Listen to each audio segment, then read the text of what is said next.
Hi everyone, it's me Jo, and today I'm bringing you a brand new FAQ video. Now, it's been so long overdue doing this kind of video, and it is definitely my favourite video to do.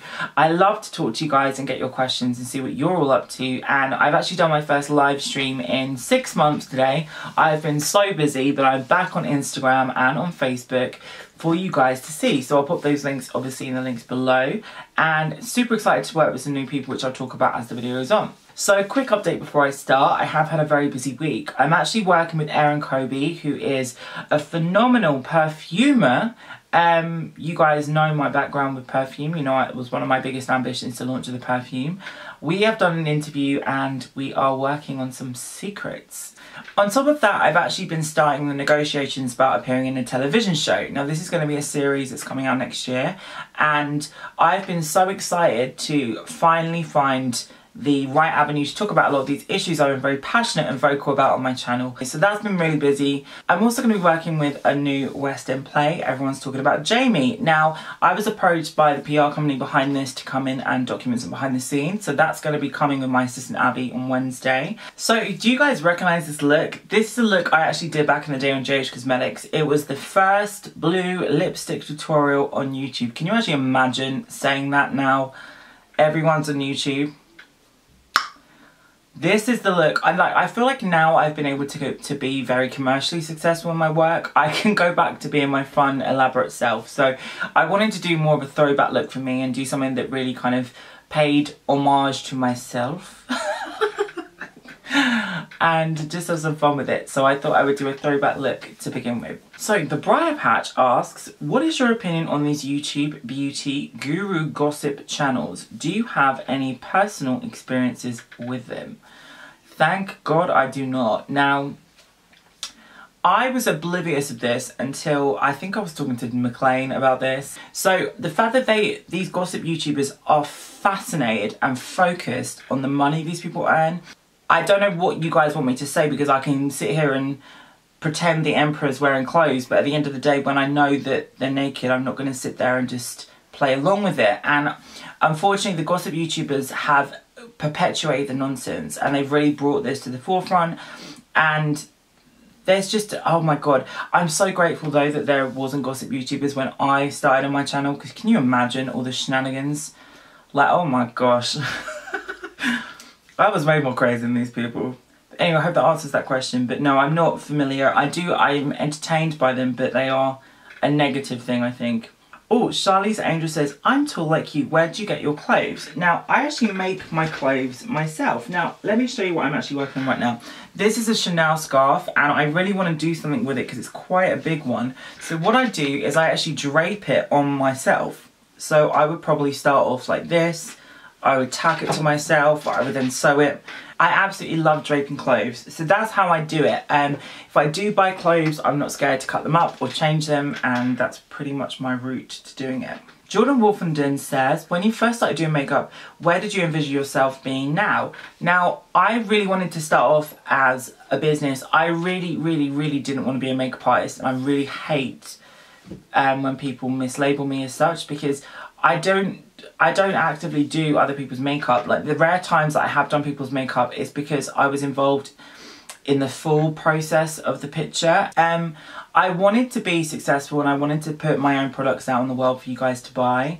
I didn't think I would be able to do it so early on in my career, and I never thought I would win New Gen. I never thought I would be being portrayed across the entire Excel Centre when they were playing my videos for Sun in the City, for example, or gosh, on magazines, or Wonderbrow taking my image and making me a big campaign, or I don't know, everything. I never would have envisaged any of this, but I'm grateful for it.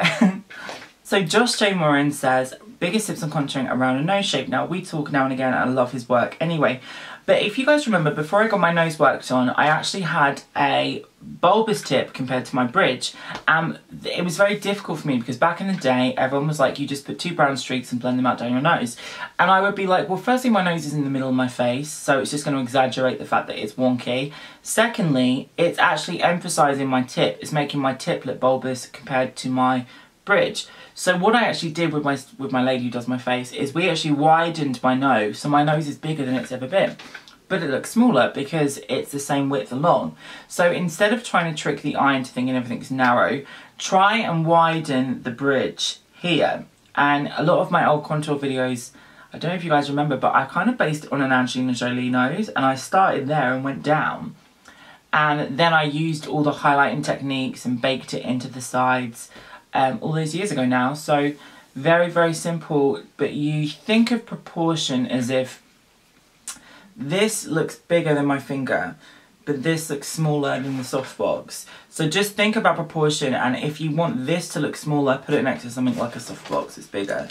So just change your proportions and try and error it. Philip Anderson says, when will we start PA again? I think I'm a little bit past PA now, babe. I do love Perfect Androgyny. It was such a brilliant, brilliant, brilliant project. I think it's moved on to a new kind of generation now where it's more Instagram focused, and love it or hate it, that's kind of where things are going. Becky Davidson Simpkins says, do you design and make all your own clothes? I love your look. I don't design all of them, but I certainly have a hand in making them my own. So yes. Sinestra says, hey girl, you've been working for other brands as a product developer for the last 3 years. What is your plan for your own brand? Well, I have always wanted to do brushes, and I've always wanted to do fragrance, and I wanted to think of myself as a high-end brand. Because I have had so much success doing commercial products that aren't high-end. Well, they're high quality, but they're not like a luxury product, if you will. I would like to do 2 things in my brand, and this is something I've never revealed, but I have been working on, and that is doing a lower end brand that you guys can buy in stores. If you will, that would be my moneymaker, and the high end stuff would be my passion project. Because that way I can do both, and I can make the money and I can still do the things. Because it would be very great for me to release £60 brushes, which I am planning to do. But I don't want to do that for my audience that follow me and can't afford a £60 brush and don't need a £60 brush. And just, I would just say that every challenge that I've been given, I have knocked out the ballpark. So wait and see. I have more commercial brands that I'm collaborating with, don't you worry. They're not things that I go into and I just pick colours out from. These are things that I come up with. They're completely my design, and I hope you guys love them. Meltivan says, how do you deal with bullies? The thing is with people that bully other people, you have to be aware of why they're doing it. The problem I have had with my personal situations of being a victim of sequential and consistent bullying from the same source across the entire time I've on YouTube, it's been from the same source. I actually had to involve the police, and I've never shared this with you guys, but there was 2 years of behind the scenes aggressive stuff that was going on towards me. Now, I didn't want to go to the route of calling the police and having an intervention, because I had the option in January to actually press charges, and I really didn't want to go there because I still in the back of my mind felt sorry for the person doing it. And I think you do have to have compassion with people that do act like that, because it's to be that unkind to someone, they must be really suffering themselves. And I always think, like, if someone's going to be so horrible as a person, they must be hurting in some way too. And I thought, this isn't going to improve the situation for anyone. But it just depends how it's impacting your life. If you feel like you're in harm's way, if you feel like someone might be in your place of work, like, that's a really big thing. Like, I would say you have to go with it. You have to do what you can to protect what you've built and what you've worked for. And I don't appreciate people trying to sabotage what I've built and what I've worked for. And if people do that, they will get what's coming to them. And sadly, we did have to go to the point where there was a warning placed, and to some degree it stopped. I mean, there's a lot of stuff that goes on online that just goes under the radar, and I don't give a damn. So I'm saying, like, I'm cool with the Baron. I'll chill out in the swimming pool if things get too stressful for me. A lot of LGBTQ people actually copy the behaviour they've been given. So they turn on their closest allies, and you see this divisiveness in our communities. So try and find compassion ultimately for people that do that. I know it's hard and it sounds impossible when you're going through it, but it's the easiest way I think you can get over it. And if it does affect your business, if it does affect your mental health, if people are going far too far, definitely intervene with the police and you will be fine. So I hope that helped. Alright guys, well that is my video and I thank you so much for watching. If you did want to ask me any more questions, find my links in the description below, or you can find me on this brand new app. Now Instantgo is a brand new app where you guys can actually make paid questions to me. So if you wanted to specifically ask me how to do a makeup tip but you didn't want to book me for a lesson, because I do sometimes do private lessons for LGBTQ people. I've done a lot of trans women and I've done a lot of people in the community that wanted to learn how to get over dysphoria. I do a lot of that, even though I don't advertise it.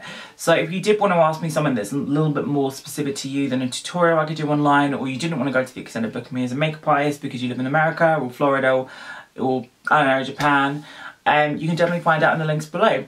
It's a very straightforward app. You guys can check out all the links and you can get it on Android and on iPhone. You can get it on iPhone. So what I want to do is just pop that link in the description below and you can find my links now in the future. So in all my future videos, if you did have a question, you wanted it specifically to you, you can log into the app, you can find me, I will pop it down here and you can ask away. So as you can see, Instantgo is such a fun app because they have so many different categories of things that you can actually ask for advice for. You can contact experts. Now this has been going on around the world. It's a UK and Australia launch and I think they're going to Canada. And you can find artists, you can find counselling, you can find assistance with your schoolwork, you can find beauty experts like myself, and you can just talk to me on here, ask me some questions, and I have an option to actually get back to you. Now, I've never had this before because I normally charge a lot more to actually talk to you guys about makeup lessons. So if you guys did have personal makeup tutorials, maybe on the other side of the world, I recently just actually worked with someone that was from Puerto Rico. And I have a client, I think, from... oh gosh, she's from Colorado. So if you guys wanted to reach out to me, you can find all my information just in the links below and tap along. Alright guys, well check that out in the links below and thank you so much for all your questions. So I will see you all in my next video and stay watching.